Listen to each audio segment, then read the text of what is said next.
Yes, my name is Ken Seibold. I've been in the community here for approximately 40 plus years. We have been a construction company here in the community for approximately 42 years.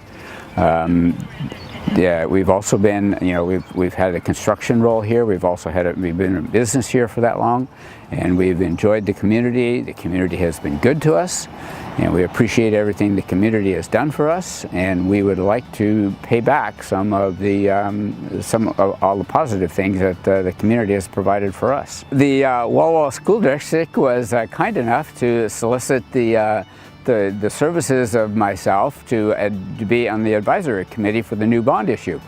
I think that this is a very positive thing for the community.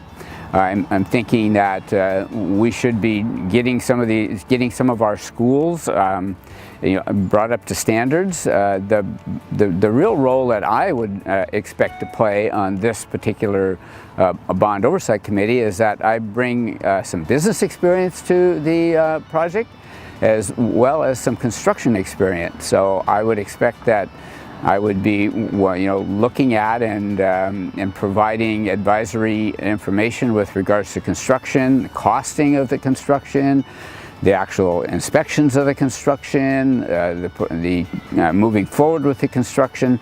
That would be the role that I would expect to be playing in this particular Bond Oversight Committee administrative duty. So if there are any additional questions, if you could contact Wade Smith, that would be greatly appreciated. Thank you.